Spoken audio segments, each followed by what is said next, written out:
friends and neighbors. This is author K.F. Goblin coming back with another video. If you don't know who I am the author of Snow Clans, C.A.M.P, Wildflower, and most recently, C.A.M.P Revival, the finale of C.A.M.P, or C.A.M.P as I lovingly refer to it as. So today we are actually diving into C.A.M.P. And so you might see that the outfit is in a little bit of homage to C.A.M.P. and specifically our main fella here, Lieutenant C1N5. But to be honest, this is one of my winter outfits that I wear quite on the regular. So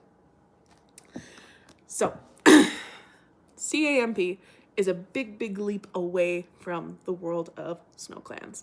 Snow Clans is a kind of medieval story. It is, Vikings and Celts and, fantasy and all that fun stuff. And I decided to really step out of my comfort zone and go to sci-fi with this one. Now, I'm not a super technical, heavy-duty sci-fi writer, just like I'm not a really high fantasy writer. I like to keep it simple. So, if sci-fi intimidates you, I don't think this will intimidate you or be too much. I really keep it basic. So, what is C.A.M.P? Well, C.A.M.P, C-A.M.P, stands for Cybernetic Animal Mutation Project. So if that gives you a hint of what's to come, you'll see. Now, before we dive into C.A.M.P, I just do want to give a bit of a warning. Now, where Snow Clans had, pretty mild trigger warnings as far as it's a fantasy book, so there's warfare, there's, violence, there's those kinds of things, and some spicy trigger warnings. C.A.M.P actually dives into some heavier topics. There's topics of slavery, there's topics of, body modification, cybernetic modifications, mutants, and violence. And the violence can get a little bit more gratuitous, just a smidge, than Snow Clans. I do try to keep things not super gory and awful, but with a war-based book, you're going to get some violence. So just be sure to check out the trigger warnings. I put them all at the beginning of my books, right? It's usually like the second or third page on... Yes, here we go. So just make sure that you check out your trigger warnings. This one is a little bit longer than Snow Clans, but I didn't mention this in my other video on Snow Clans, but at the beginning of each book I do have, and this is an old edition, now there is a QR code that actually takes you to a playlist that goes with each book. I also have a list of the songs that match the characters' voices, and there's also a QR code in the beginning of my books that takes you to a website I've made with all the artwork of the characters if you're interested in that. So be sure to check that out if you pick up, and that's in both the physical and digital copies as well. So let's dive into C.A.M.P. Now, a little bit of background on the setting. The setting is the world as we know it. Well, what was the world as we know it? How this whole story begins is back during the Cold War era, during, the ending of Vietnam War has just wrapped up. It's the mid-1970s, and the threat of another war is obviously facing the world at the time, which is true. The Cold War was quite a serious time in many people's lives. But the Americans wanted to make sure that they had a leg up. And so what they started was the Beastmen Project. And what that was is the military started creating super soldiers by hybriding humans and animals, specific animals, not just everyday animals. So we're thinking of wolves and bison and these bigger animals that could, really be these big, crazy soldiers. And they start making more and more of these beastmen. They're trying to make a huge army of them. And so the other side decides, well, if they're going to do it, we're going to do it. And so the other side starts building up this big army of beastmen. Unfortunately for both sides, the beastmen did not want to just be weapons that are shoved off in a military base and never to see the light of day. And the beastmen ended up rising up and wiping out humanity as we know it. So the world gets wiped of human beings, and the beastmen take over. But the beastmen abandoned the human cities. They didn't want them. If they weren't destroyed in the process of the human annihilation, they were just left to let nature reclaim them. And the beastmen opted for more old-fashioned small settlements. And I want you to imagine like the western frontier, the boardwalk towns, the saloons and those kinds of things. So as far as the North American continent goes, that's what a lot of the beastmen settlements look like. There's many, many little settlements scattered all over North America, and they're just very, very small. Most are so small that they don't even have names. But a few of them are larger ones that are given names, like Fort Blackclaw, Fort Tooth, Jackson, and the like. Unfortunately, things can't just stay calm and easy, because to the far east, a beastman gets the idea of, well, if we were originally created by humans all those years ago, why can't we make even better beastmen? And so they start experimenting, and unfortunately, instead of making better beastmen, they create the mutants. And these are, ugly, gory, nasty looking hybrid creatures that are really abominations and they shouldn't exist.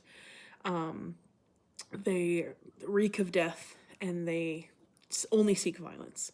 They are just a plague, and unfortunately, they breed like rabbits, and there are many of them, and it becomes a global crisis. So much so that a global war starts off, and it kicks off the Beastmen Mutant War.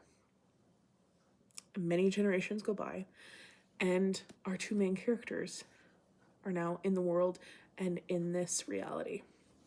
So, as you can see here on the cover, excuse the gray bar, but here we have Sparrow Morningsong. She is our main female character.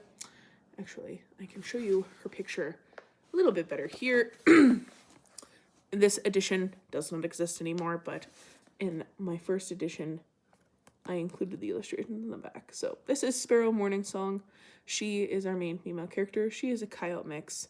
And here is our main male character, Lieutenant C.A.M.P, who later becomes C.A.M.P.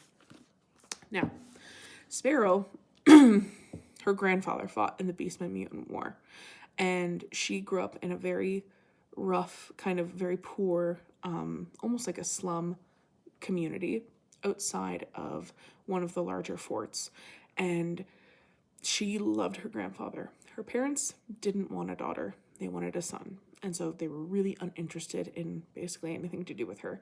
So her grandfather took her under his wing and raised her as his own. And unfortunately for Sparrow, the day that her grandfather died, her parents arranged to have her sold to the Slavers Guild.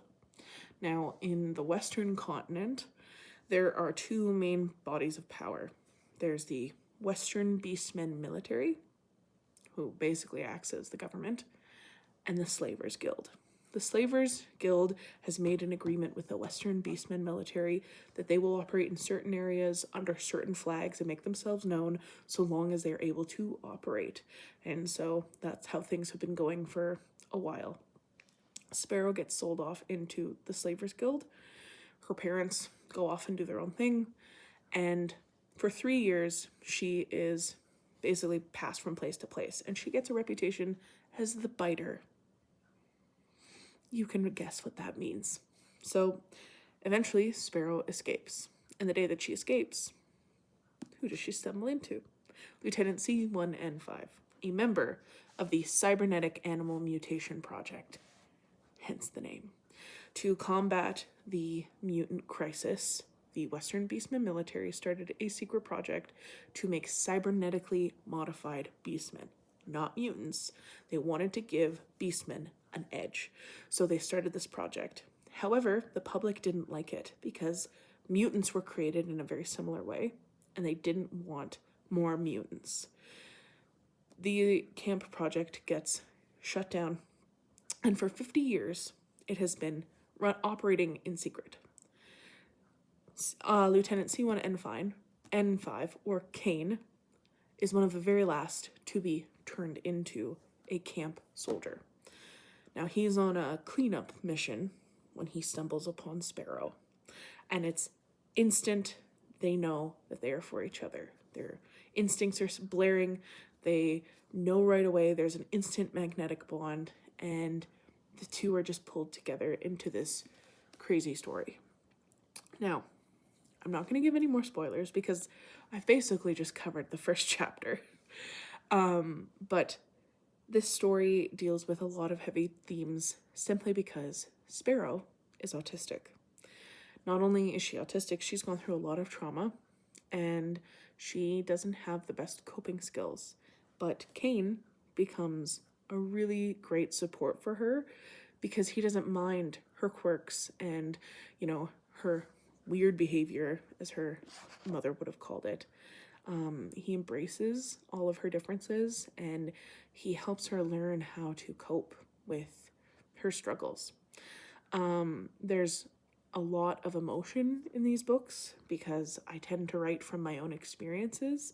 And fun fact, I am also a neurodivergent person who is autistic, and my husband has acted very much so like Kane does for Sparrow for me. So that is just one little tidbit about Sparrow. It's never explicitly said in the book that she is autistic, but I write it in a way that you can see she's having overstimulation meltdowns, or she's having, sensory issues, or she's having, a lot of different struggles that many people with autism go through. I personally wrote in old coping skills that I would use and still technically use today of how Sparrow deals with when she is feeling anxious or overstimulated or just hitting her wall. And a lot of it is very personal for me in the reflection of Sparrow. So it's just a really special story for me. There's a lot of big feelings that go into this. And it's just I really took a leap with this book because this was so out of what I thought my writing would be. I never thought that I would write a Western, let alone a sci-fi on top of, it's like dystopian and yet the historical, and it was just a really, really good time, and a really great way for me to push myself as a writer. So that is C.A.M.P. And this book does end on a major cliffhanger, but fear not, the finale of the book is out. So if you're a person who cannot stand a cliffhanger and you need to know what happens next, you can get both at the same time. C.A.M.P is available on the Zon, and it is also available on Kindle Unlimited. So if you're an ebook reader or if you are a physical book reader, I got you.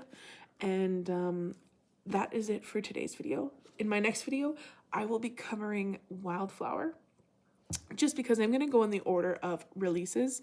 And so keep your eyes out for that because we're going into a very different world with Wildflower. But the follow-up to this video will be Camp Revival. I will be doing a video like this for Camp Revival. So if you haven't read Camp, please don't watch that video until you've read this one because there will be spoilers for this book in that video in the coming weeks. So just keep your eyes out for those videos, and I will put a warning at the beginning of the video as a reminder, hey, don't watch this video if you haven't read Camp yet, or if you don't care about spoilers, then you can keep going. But that's all for today. And if this interested you and you made it this far in the video, feel free to leave a cactus emoji down below because that lets me know that you watched it all the way to the end. And that's all I have for you today. I hope you enjoyed this video, and please leave your comments, leave your thoughts down below. I'd love to hear from you, and I will see you in the next video.